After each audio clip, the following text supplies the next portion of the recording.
नमस्ते दोस्तों। हिंदी साहित्य में आज सुनिए ब्रिटेन में बसी हिंदी लेखिका अरुणा सभरवाल की लिखी हुई कहानी छोटा सा शीश महल। मेरी जुबानी, मैं हूँ सीमा सिंह। परेशान थी वो, परेशानियों जैसी परेशानी थी। दिल में एक दर्द जमा बैठा था, पिघलता ही नहीं। आकाश से बर्फ़ गिरती है, 2-3 दिन में पिघल जाती है, किंतु कैसी पीड़ा है जिसके फ्रीजिंग पॉइंट का कुछ पता नहीं। कमबख्त दर्द घुलता ही नहीं, पिघल कर बह क्यों नहीं जाता पानी की तरह। घुल तो रही थी केवल आशा, रवि की पत्नी। आज रवि के व्यवहार से उसके मन की कुलबुलाहट बढ़ने लगी। उसने रवि की ऐसी बेरुखी पहले कभी नहीं देखी थी। उसे पूरे 2 दशक से ऊपर हो चुके हैं। पूछते पूछते प्यार से, नम्रता से, रोष से, पर रवि सुनी अनसुनी करते रहे। आशा भुनभुनाती रही। आज भी यही क्रम दोहराया गया। बात को टालकर उसे दिलासा सा देकर रवि नहाने चला गया। आशा तिलमिला उठी। नाश्ता करते वक्त फिर वही सवाल दोहराए जो पिछले 25 सालों से दोहराती आ रही है। क्या हुआ अगर पूछ लिया तो? क्यों नहीं पूछेगी? बार बार पूछूंगी, कहाँ है मेरा बेटा लव? क्या किया उसका? बोलते क्यों नहीं? झल्ला पड़ा था रवि। पल में फूट पड़ी थी ज्वाला। उगल डाला दबा हुआ क्रोध एक ही सांस में और चिल्लाया, क्या किया? क्या मैंने किया? अरे करने वाला कोई और ही है। कब तक रोना रोती रहोगी लव का? न जाने कब छुटकारा मिलेगा इन सवालों से। आगे बढ़ो, आगे, इस दर्द से। दर्द? हाँ हाँ वही। तुम क्या जानो माँ का दर्द? तुम माँ जो नहीं हो उसकी। आशा रोष से चीखी। हाँ ठीक कहती हो तुम, मैं माँ नहीं बन सकता, पर तुम भी तो बाप नहीं। ये क्यों भूल जाती हो? ये दर्द दोनों का है। भगवान के वास्ते निकलो बाहर इस दर्द के पुराने खंडहर से। रवि बड़बड़ाता रहा। आशा सुबकती रही। रवि फिर बोला, समझ नहीं आता क्या करूं। यही चकिया राग सुन रहा हूं 25 सालों से। विशेषकर जब कोई उत्सव या खुशी का मौका होता है तो तुम पुराने संदर्भ लेकर बैठ जाती हो। उसी खंडहर में गुम पुराने घाव कुरेदने लगती हो। थक गया हूं तुम्हारे पैरों के नीचे से कांटे उठाते उठाते। 4 कदम आगे बढ़ती हो तो 10 कदम पीछे। यूं लगता है हम अलग अलग दुनिया के चौराहे पर खड़े हैं। जाहिर तौर से एक दूसरे के समीप, मगर ज़हनी तौर से एक दूसरे से कटे हुए। तुम्हारा रुख एक तरफ, मेरा दूसरी तरफ। इन बंजर क्षणों को झेलना भारी लगता है। आज की बात ही लो, कितनी आसानी से कह दिया तुमने कि तुम्हारा मूड नहीं जाने का, ये जानते हुए भी कि मिसेस अरोड़ा के साथ हमारे पुराने संबंध हैं जो हम तोड़ नहीं सकते। आज जो तुम पूरे होशो हवास में खड़ी हो, सब उन्हीं की बदौलत। शादियाँ कोई रोज़ रोज़ थोड़ी होती हैं। रिश्तों को बनाकर रखना पड़ता है, उन्हें सींचना पड़ता है। चलो उठो, ये वक्त रोने धोने का नहीं। इस शादी में हमें ज़रूर जाना है। कुछ से भी कह दो कि फ़ोन करके वहीं पहुंच जाए। होटल में रात ठहरने की बुकिंग मैं करा लूँगा नेट पर। न्यू कासल से एडिनबरा 4 घंटे की ड्राइव भी है, तैयार कर लेना। इतना कहकर रवि चला गया। सामान आदि बांधते समय आशा थोड़ा आश्वस्त थी। रवि की झिड़की निरर्थक नहीं थी। उसे याद आया जब वो भारत से नई नई आई थी। यूके में नए लोग, नया वातावरण, ऊपर से डॉक्टर के मुंह से अपने माँ बनने की खबर सुनकर उसके मन में खुशी की लहर दौड़ गई। मगर जब पता चला कि उसके जुड़वा बच्चे होंगे तो उसका उत्साह ही गुम हो गया। रवि ने आश्वासन दिया कि इस देश में कुछ मुश्किल नहीं, चिंता क्यों करती हो, मैं हूँ ना, मिलकर संभाल लेंगे। यहाँ तो सभी पुरुष अपने परिवार के लालन पालन व घर के कामों में बराबर का हाथ बटाते हैं। मेरे दोस्त सुभाष अरोड़ा का भी 4 साल के जुड़वा लड़के हैं। उनकी पत्नी सिमरन से तुम्हें सब दुविधाओं का समाधान मिल जाएगा। और सिमरन ने उसे उत्साहित करते हुए कहा था, घबराना क्या, जश्न मनाओ जश्न। 2 आ रहे हैं, बाई 1 गेट 1 फ्री। तुरंत शॉपिंग शुरू कर दो। आशा प्रफुल्लित होकर हंस पड़ी थी। बोली, दोनों को चिकित्सा शास्त्र में प्रोफेसर बनाऊंगी। सिमरन उसे पग पग पर मशवरा देती, लड़कों के नाम, नर्सरी के रंग, अपनी देखभाल आदि आदि। आज यही बात टीसती है उसे। जुड़वां शब्द का प्रसंग आते ही उसकी छातियाँ अकड़ने लगती हैं। उसे लगता जैसे लव दूध के लिए रो रहा है। अचानक फ़ोन की घंटी उसे अतीत से वर्तमान में ले आई। उसने घड़ी पर नज़र डाली। रवि के घर पहुंचने का समय हो गया था। शर्मिंदगी से अपने सिर पर हाथ मारते बोली, बेवकूफ़ कहीं की, क्यों बार बार तुम्हारा दिमाग 24 वर्ष पहले उसी दिन पर अटक जाता है। खुद को कोसती हुई वो अपनी दिनचर्या में व्यस्त हो गई। रवि का दिन भी दफ्तर में टूटा टूटा सा गुजरा। वो खुद पर खफा था। क्यों उसमें इतना साहस नहीं है कि आशा को सच सच बता दे। अपना आक्रोश उस पर निकाल दिया। क्यों अपने क्रोध पर काबू नहीं रखा। दिन में कई बार मन में आया कि घर फ़ोन करके आशा को प्यार के 2 बोल सुना दे, पर हर बार उसका अहम आड़े आ गया। पुरुष जो ठहरा। अगले दिन शनिवार था। रवि और आशा समय से गुरुद्वारे पहुंच गए। कुश भी वहीं आ गया। 3 पीस सूट पहने वो राजा लग रहा था। मिस्टर अरोड़ा, सिमरन और उनके जुड़वां बेटे अर्शी और कंवल आनंद कारज पर बैठे थे। पल भर को आशा को लगा जैसे उसके दोनों बेटे लव कुश बैठे हों, पर अगले ही क्षण वो संभल गई। कुश का हाथ उसके कंधों के गिर्द लिपटा था। वो किसी जोक पर हंस रहा था। लावों के बाद बधाइयाँ और आशीर्वाद, उसके बाद लंगर। शाम को दुल्हनों का स्वागत एक नामी गिरामी बैंक्वेट हॉल में था। नवविवाहित जोड़ों की मंगल कामना के लिए जाम से जाम टकराए। गाना बजाना, भांगड़ा, शोर। आशा इनमें कुछ देर खोई रही। तभी किसी ने पूछा, आशा, कुश की शादी कब कर रही हो। फेलोशिप करना चाहता है उसके बाद। आशा सोचने लगी, उसके भी तो 2 बेटे थे। समय पर दोनों की बहुएं साथ साथ लाती, पोते पोतियों की चहल पहल होती। आशा के दिल पर दुखदाई स्मृतियों के हथौड़े चलने लगे। उसे उसके अंदर की उदासी और बाहर के अंधेरों ने घेर लिया। आंसुओं के घिरते बादलों को उसने बड़ी मुश्किल से रोका। दुख सहने की अनंत शक्ति को वो तभी जान पाई थी। सोचने लगी, क्या घाव सचमुच भर जाते हैं। 24 वर्ष का अधूरापन दर्द बनकर उभरने लगा। पलकों पे छाए आंसुओं को समेटने वो बाथरूम चली गई। आशा के मन में क्या चल रहा था रवि भली भांति जानता था। उसके बाथरूम से आते ही वो उसे डांस फ्लोर पर खींच लाया। आशा कभी फिरकी की तरह नाचती थी। रवि का अरमान था उसके साथ नाचने का। 2 धुनों के बाद आशा थक कर बैठ गई। लोगों की बातें, वातावरण का अथाह शोर और उसके कानों को बींधने लगा।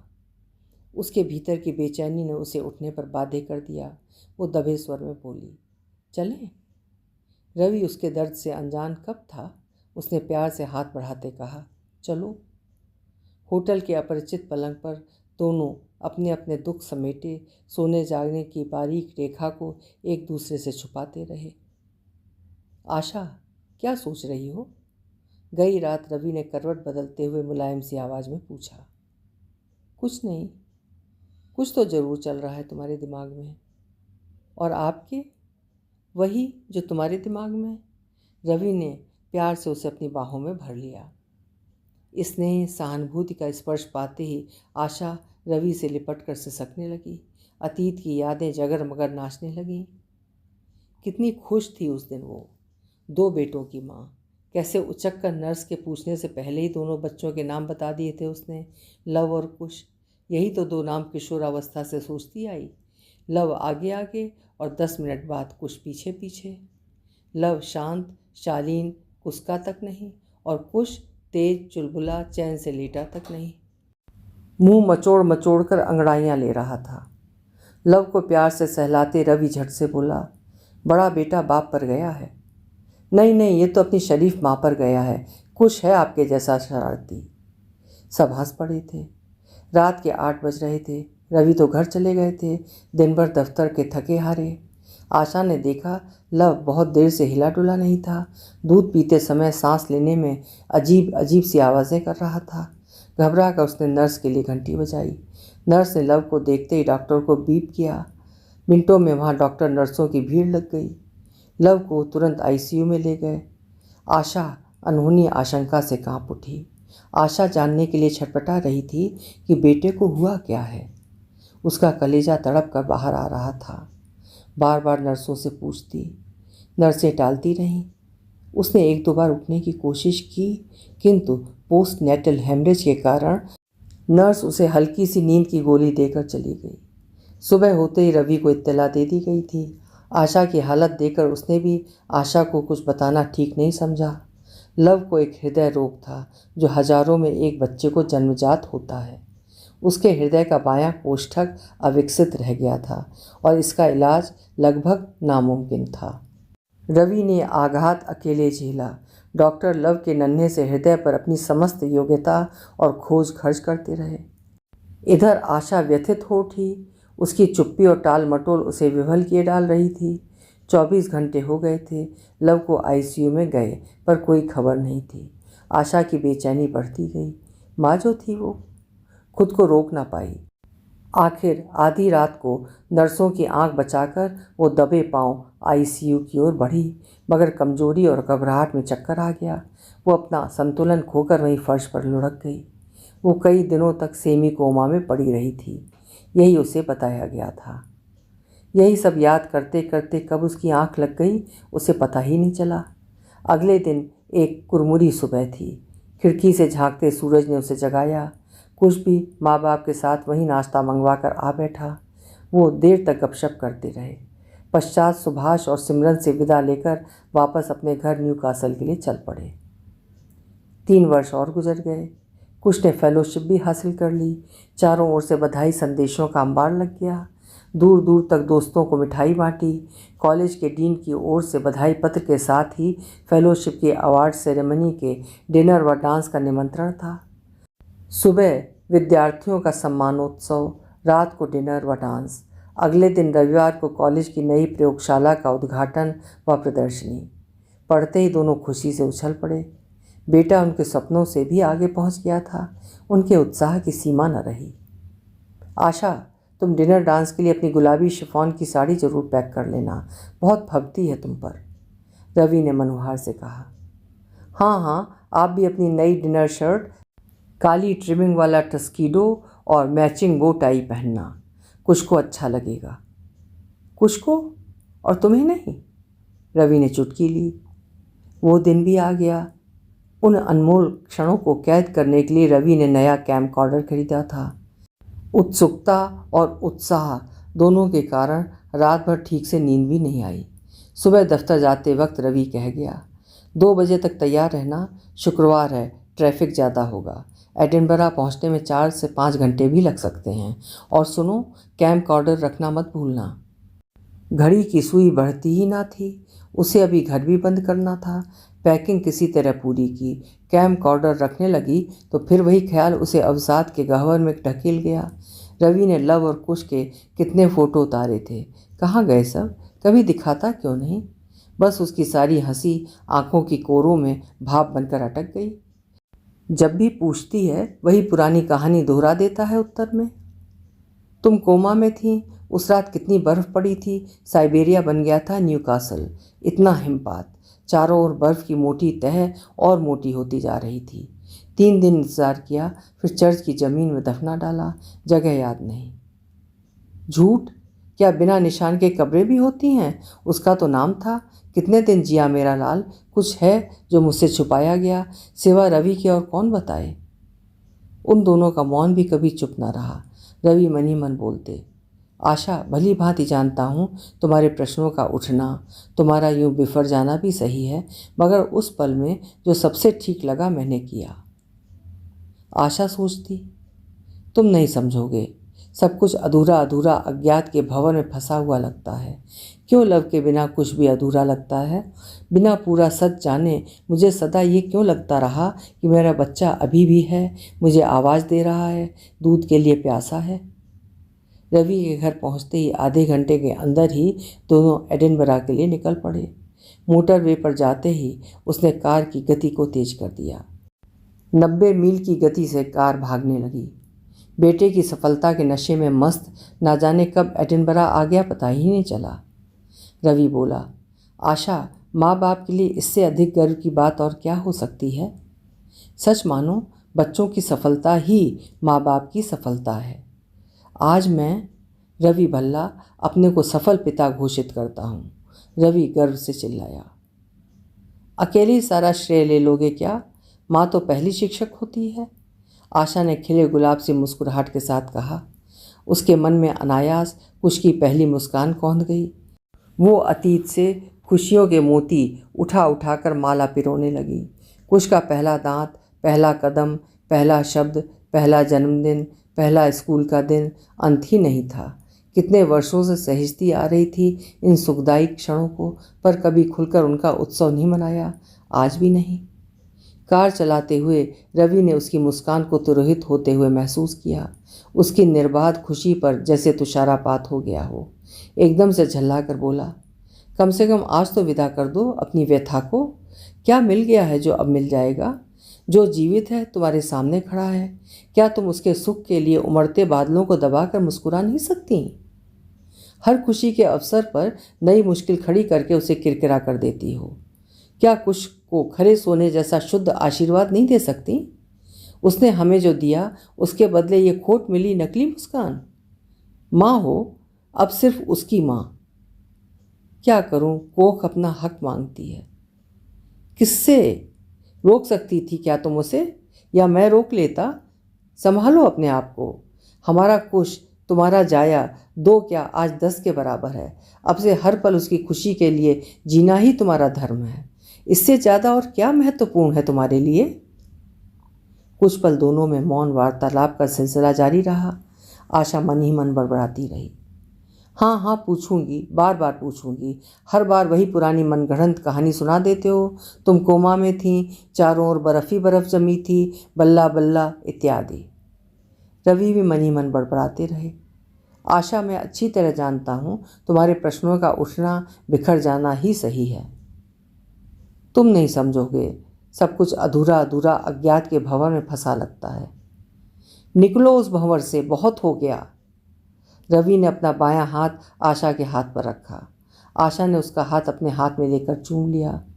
आज पहली बार आशा को अपनी कमजोरी का दुख हुआ। नहीं, अब नहीं रोऊंगी। जो जिंदा है उसके लिए जीऊंगी, खुशी से। रवि ने उसकी मूक प्रतिज्ञा को जैसे पढ़ लिया। दोनों एक दूसरे की ओर देखकर मुस्कुरा दिए। कार कॉलेज के अहाते में आकर रुकी। सामने से कुश आता नजर आया। दोनों ने उसकी पीठ थपथपाई और शाबाशी दी। जाते जाते अनजान लोग उन्हें बधाई कह रहे थे। दूसरी सुबह समारोह निश्चित समय पर शुरू हुआ। अनगिनत श्रोता, पूरी फैकल्टी अपने काले गाउन और हैट लगाए परेड करती हुई जब अपने अपने स्थान ग्रहण करने लगी तो स्कॉटिश बैग पाइप बैंड ने स्वागत धुन बजाई। आशा को झुरझुरी आ गई। इसके बाद विद्यार्थियों को उनकी सफलता के प्रमाण पत्र दिए गए। आशा और रवि के हाथ कसकर एक मुट्ठी में बंध गए। खुशी के आंसू बह निकले। सामने कुश को प्रथम श्रेणी का विशेष मेडल भेंट किया गया। विभिन्न जातियों, विभिन्न देशों, विभिन्न भाषा भाषियों से हॉल खचाखच भरा था, परंतु आज इस वेला में वो सब समान रूप से इस वैश्विक परिवार के सदस्य थे। सबका एक रुतबा था, एक जात थी। वो सब सफलता के सर्वोत्तम शिखर पर खड़े चिकित्सकों के अभिभावक थे, गर्व और आत्मसम्मान के अधिकारी। समारोह के बाद रवि ने कुश से पूछा, आगे क्या करने का इरादा है बेटे? पापा, मैं पढ़ाना चाहता हूँ, प्रोफेसर बनना चाहता हूँ।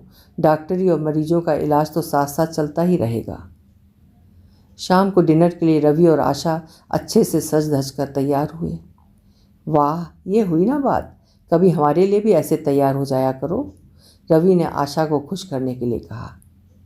आप भी ना, आशा शर्मा कर मुस्कुरा दी। डिनर हॉल की सजावट अद्वितीय थी। दोनों आश्चर्यचकित रह गए। इतनी खातिरदारी, इतनी गहमा गहमी पहले कभी नहीं देखी थी। प्रत्येक मेहमान को ये एहसास दिलाया गया कि वही खास मेहमान है। नम्रता व नफासत, दिखावा और शराफत सब भरपूर। क्या शान थी। दावत के बाद कॉलेज की टीम की ओर से डीन ने सभी अतिथियों को धन्यवाद दिया और नई प्रयोगशाला के उद्घाटन का उद्घोष किया। अगले दिन सुबह 10 बजे सबको उद्घाटन समारोह के लिए आमंत्रित किया। मेरा आप सबसे अनुरोध है कि आप सब पधारें और देखें कि आपके बच्चों को इस मुकाम तक पहुंचाने में पर्दे के पीछे कितने लोगों का सहयोग रहा है। आपके यहाँ आने का शुक्रिया। अब आप बाकी शाम का आनंद लीजिए। 12 बजते ही तीनों अपने अपने होटल की ओर चल दिए। रवि की रात धज्जी धज्जी गुजरी। रात भर उसके मस्तिष्क में वही काली रात घूमती रही। उसके मन में अलग ही सागर मंथन चलने लगा। हमेशा आशा की भावनाओं को महत्वहीन करार देकर क्या वे अपने दिल में बसे चोर को भगा पाया कभी?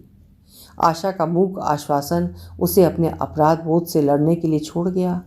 कितना कमज़ोर था वो, जो इतने सालों तक उसे सच बताने का साहस नहीं कर पाया। किससे डरता था? आशा से कि वो सहन नहीं कर पाएगी, या अपनी उस झूठी महानता से जिसकी झोंक में उसने अपने नन्हे से नवजात को मानव सेवा के लिए अर्पण कर दिया। उफ, क्या गुजरी होगी उस नाजुक से शव पर। किस किस ने चीर फाड़ की होगी। क्यों उसने डॉक्टर फर्ग्यूसन का प्रस्ताव ठुकराया।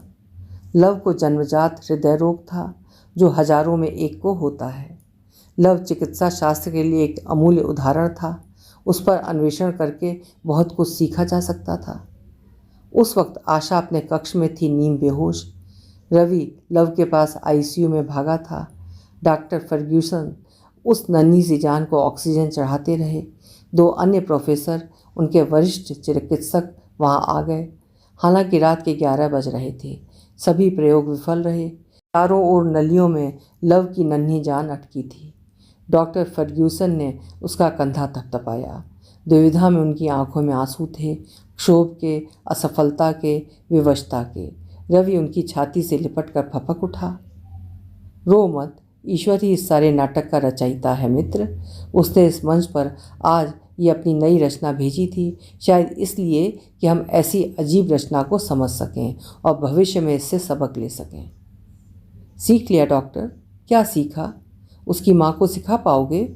रवि हताश सा पूछ बैठा। नहीं, पर जाने कितने और डॉक्टर उससे अनुभव ले सकेंगे अगर तुम चाहो तो। क्या मतलब? तुम चाहो तो तुम्हारा बच्चा अमर रहेगा। इसे बेजान हीरो बना डालो। इसे चिकित्सा शास्त्र को उपहार में दे दो। युगों युगों तक अनेक विद्यार्थी तुम्हारे आभारी रहेंगे और ये मरकर भी जिंदा रहेगा। हमारे पास समय बहुत कम है। डॉक्टर फर्ग्यूसन उसके सामने एक फॉर्म रखकर चला गया। बहुत आत्ममंथन के पश्चात उसके मन में उपकार की एक किरण फूटी। आशा से बात करना चाहता था, पर आशा होश में कहाँ थी जो कुछ पूछता या बताता। ये उसके जीवन की सबसे कठिन परीक्षा थी। उस वक्त उसने कैसे लव की सभी नलियां उतारी, उस फॉर्म पर हस्ताक्षर कर चुपचाप घर चला गया। ये वो भी नहीं जानता गुनहगार हूँ आशा का, तो उसी आग में जल रहा हूँ। आज तक ना ही उस शून्य को भर पाया और ना ही उसे प्रकट करने की हिम्मत ही जुटा पाया। कितनी आसानी से आशा उसे हृदयहीन करार देती है। उस दिन कैसे वो अपने हृदय और हाथों में खालीपन का एहसास ले लौटा था। यही सोचते सोचते न जाने कब उसकी आंख लग गई। अगली सुबह कुछ जल्दी ही वहां आ पहुंचा। तीनों समय से रिबन काटने के समारोह में उपस्थित हुए। इसके बाद एक वरिष्ठ प्रोफेसर उन्हें निर्देश देते हुए अंदर ले गए। चारों ओर शीशे की बड़ी बड़ी अलमारियों में हड्डियों के मानव ढांचे, फॉर्मेलिन में सुरक्षित मानव शरीर अत्यंत सफाई से दर्शनार्थ सजाए गए थे। प्रोफेसर का धीर गंभीर स्वर ऊंची छत वाले विशाल हॉल में गूंज रहा था। ये म्यूजियम है मानवता का। इसे मृत्यु कक्ष न समझा जाए। ये मानवता के वो पुजारी हैं जिन्होंने सहर्ष अपना शरीर चिकित्सा शोध के लिए दान कर दिया। इन अवयवों को जो छोटी छोटी शीश महलों में सुरक्षित हैं, आप एक संपूर्ण नागरिक के रूप में पहचानें, जिनके आप ही के जैसे माँ बाप थे या शायद अभी भी हैं, जो रोते और हंसते थे, नाचते और गाते थे, खाते और पीते थे। अपनी मौत में भी ये अमर हैं और हम इनके तहे दिल से आभारी हैं, क्योंकि प्रोफेसर आए और गए, मगर ये वर्षों से आपके बच्चों को चिकित्सक बनाने में अपना अमूल्य सहयोग दे रहे हैं। कृपया उन्मुक्त मन से इन्हें अपनी श्रद्धांजलि दीजिए। तालियों की कर्ण भेदी गड़गड़ाहट रवि को सुनाई नहीं पड़ी। वो अतीत में खोया इन्हीं शब्दों को वर्षों पीछे से सुन रहा था। ये नहीं हो सकता। कहाँ न्यू कौसल, कहाँ एडिनबरा। 25 साल का अंतराल। Professor Ferguson. सहसा उनकी नज़र एक छोटे से जार पर अटक गई। मुश्किल से 2 इंच का एक हृदय उसमें तैर रहा था, अपने समस्त स्नायु संस्थान से चिपका। नीचे उसके जन्म की तारीख और बीमारी का नाम लिखा था। बस ये भी लिखा था कि ये नन्हा बालक जन्म से ऐसा था और कुछ घंटे ही जीवित रह पाया। ये देखते ही रवि सुन्न का सुन्न रह गया। उसका कलेजा धक धक धक धक करने लगा। वो मन ही मन गायत्री मंत्र का जाप करने लगा। रवि ने देखा आशा तेजी से आगे बढ़ती जा रही थी। वो अचानक एक शीशी को देखकर ठिठकी, फिर आगे बढ़ गई। रवि की सांस में सांस आई। न जाने क्या सोचकर आशा पीछे मुड़ी और उसी शीशी के सामने जाकर खड़ी हुई जिस पर लिखा था 12/2/1989। तारीख देखते उसकी आंखें उस पर गड़ी की गड़ी रह गईं। पाँव वहीं जम गए। उसका सिर चकराने लगा। उसे धुंधला धुंधला सा दिखाई देने लगा। उसके मस्तिष्क में डॉक्टर के वही शब्द गूंजने लगे, अनडेवलप हार्ट, जो शीशी पर लिखा था। उसने अपनी आंखें मलकर फिर गौर से देखा। उसे कुछ क्षण दृष्टि स्थिर करने में लगे। आगे वो न पढ़ सकी। वो समझ नहीं पा रही थी कि वो थी या नहीं। ये होना ना होना क्या होता है। उसने अपने को चूटी काटी। उसकी ममता कराह रही थी। उसकी छातियाँ अकड़ने लगीं। उसके अतीत की सिसकियों की आवाज़ ऊंची हो गई। वो भूल गई थी कि वो कहाँ खड़ी थी। रो रो कर वो शीशे को खरोंचती, ठोंकती, चूमती, पुचकारती रही, बड़बड़ाती रही, मेरे लाल, मेरे लाल, मेरे जिगर के टुकड़े, तू यहाँ क्यों? तेरी ये हालत कैसे? रवि और कुश ने उसे गिरते गिरते बचा लिया। रवि उसे कमरे से बाहर ले गया। उसे समझाने की कोशिश करता रहा। आशा क्रोध से रवि को कॉलर से पकड़कर झिझोड़ती बोलती जा रही थी। तुम तो कहते थे लव को वर्तमान से नहीं अतीत से संबोधित किया करो। वो देखो लव तुम्हारे सामने है मेरा बेटा, यहाँ कैसे? क्यों, क्या तुम नहीं जानते? मरकर भी आदमी मरता नहीं जब तक उसकी अंतिम चीज़ों को पूरा नहीं कर देते। ये देखो लटक रहा है ना हमारा बेटा, न जिए में न मरो में। उसका चेहरा कटुता से तमतमा रहा था। रवि निशब्द था। उसके गले में दोष भावना की गुठली ऐंठने लगी। वो नहीं जानता आशा के बिलखते मन को कैसे शांत करे। रवि ने प्यार से आशा को गले लगाकर सहलाया। उसकी सिसकियां शांत होते ही बोला, गुनहगार हूँ तुम्हारा। तुम ही दोनों बेटों को प्रोफेसर बनाना चाहती थी। देखो ना, लव तो कुछ से पहले ही प्रोफेसरों का प्रोफेसर बनकर कितने प्रोफेसर बना चुका है। तीनों शांत थे। केवल रवि ही जानता था कि वो भी उसी आग में जलता रहता है। ये उसके जीवन का कठिन और कठोर फैसला था। लव का कोमल चेहरा अभी तक उसके भीतर चुभन सी ला देता है। बाप तो वो भी है। जाते जाते आशा की नज़रों से आंखें चुराकर उसने पीछे मुड़कर लव पर दृष्टि डाली और बोला, आशा सुना तुमने? उसने तुम्हें पुकारा, मम्मी। अभी आप सुन रहे थे अरुणा सभरवाल जी की लिखी हुई एक बेहद इमोशनल कहानी, छोटा सा शीश महल। उम्मीद है कहानी ने आपको भी भावुक कर दिया होगा। कहानी अगर पसंद आई है तो लाइक ज़रूर करिएगा और चैनल को भी सब्सक्राइब कर दीजिएगा। कल फिर मिलेंगे। आपका समय शुभ हो।